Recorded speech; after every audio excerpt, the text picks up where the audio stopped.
Welcome to my channel study with Nisha Gyan Ganga में आप सभी का स्वागत है। जैसा कि मैंने बोला था कि आप लोगों के लिए मैं नया वीडियो लेकर आऊँगी और मैं जैसे कि सीटेट की तैयारी करवा रही हूँ, उसके जो मैंने सिलेबस देखा उसके अंदर था कि शब्द विचार एक काफ़ी लंबा टॉपिक है, जिसके अंतर्गत क्या होता है कि शब्द क्या होते हैं। बहुत लोगों को क्वेरीज होती है कि शब्द क्या होते हैं, शब्दों से किस तरह के शब्द होते हैं।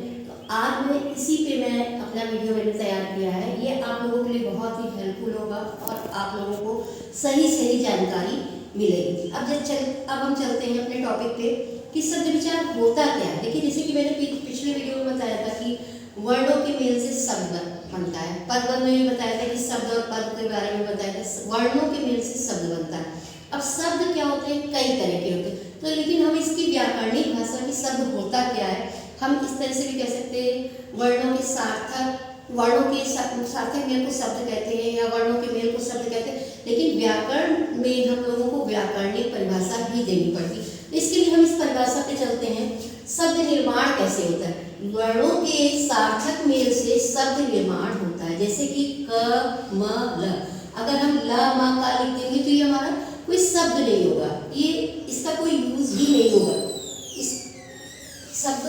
तो हम ये कह सकते हैं शब्दों के सार्थक मेल को वर्णों के सार्थक मेल को शब्द कहते हैं। अब आते हैं कि शब्द कितने प्रकार के होते हैं। मेनली परिभाषा, क्योंकि शब्द हमारे चार आधार पर बढ़ते हैं। सबसे पहला होता है उत्पत्ति के आधार पर। उत्पत्ति के आधार पर शब्द हमारे चार तरह के होते हैं: तत्सम शब्द, तद्भव शब्द, देशज शब्द और संकर शब्द और विदेश शब्द। अब ये होता है सब जिसे आता है कि तत्सम क्या होते हैं। देखिए, हमारी हिंदी भाषा संस्कृत से ही निकली है। संस्कृत से ही निकली है, तो मैं ये कहूँगी कि संस्कृत भाषा से ही जो हमारे संस्कृत के एज इट इज शब्द जो है एज इट इज हिंदी में प्रयोग होते हैं, वही हमारे तत्सम शब्द होते हैं। जैसे मैं कह सकती हूँ कि रवि, सूर्य, ये हमारा तत्सम शब्द है। और जैसे सूरज है, ये हमारा तत्सम शब्द नहीं है। दिनचर्या, ये सारे तत्सम शब्द हैं। तो ये सारे आगे मैं डिटेल में आप लोगों को बताऊंगी तत्सम शब्द के बारे में। फिर मैं और तद्भव क्या होता है, तद्भव शब्द क्या होता है। तद्भव जो संस्कृत के शब्दों को हिंदी में परिवर्तन के बाद प्रयोग किया जाता है, वो हमारे तद्भव शब्द होते हैं। अब होता है संकर शब्द, ये हमारे उत्पत्ति के आधार पर शब्द हैं।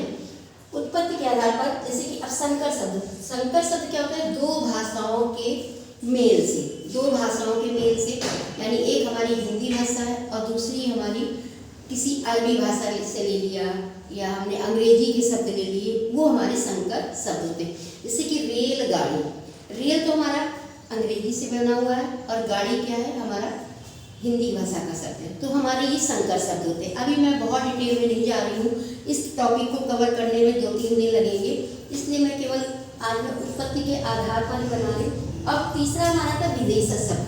विदेशज शब्द क्या होते हैं, जो विदेशी भाषाओं से हमारी हिंदी भाषा में प्रयुक्त हो गए, क्योंकि बहुत सारे ऐसे शब्द हो गए हैं आज, तो हिंदी ऐसी हो गई है जो कि अंग्रेजी भाषा के शब्दों को एज इट इज हिंदी में ही रख दिया गया है।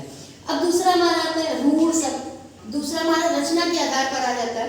रचना के आधार पर रूढ़ शब्द हो गया, यौगिक हो गया, योग रूढ़ हो गया। और तीसरा हमारा आ जाता है अर्थ के आधार पर। मैं डिटेल में मैंने बोला कि मैं एक टॉपिक को कवर करूंगी। सार्थक, एकार्थी, अनेकार्थी, समानार्थी, विलोमार्थी। और अर्थ के आधार पर जैसे कि मैं बताया 2 प्रकार के होते हैं, सार्थक और निरर्थक। अब चौथा हमारा जो प्रकार आता है व्याकरणिक प्रकार के आधार पर। व्याकरणिक प्रकार के आधार पर होता है विकारी, अविकारी। विकारी अविकारी शब्द जैसे व्याकरणिक भी कह सकते हैं या प्रयोग के आधार पर भी हम कह सकते हैं। कई पुस्तकों में इसको प्रयोग के आधार पर बताया गया है। मैं तो ये बोलूँगी, आप लोग मैं स्क्रीनशॉट ले लीजिए तो आप लोगों को समझने में बहुत आसानी रहेगा कि क्या होता है, इसका शब्दों का वर्गीकरण कैसा होता है, शब्द कैसे कितने प्रकार के होते हैं, किस आधार पर होते हैं, कौन शब्द किसके अंतर्गत आता है। तो आप लोग अगर स्क्रीनशॉट ले लोगे और इसको समझोगे तो आपको समझने में आसानी हो जाएगी और मैं एक्सप्लेन कर दूँगी तो आपको और अच्छे से। और मैं ये जो आपका सिलेबस में है मूलतः लेकर चल रही हूँ, मैं सीटेट के आधार पर ही चल रही हूँ और बोर्ड की परीक्षाओं को भी लेकर चल रही हूँ।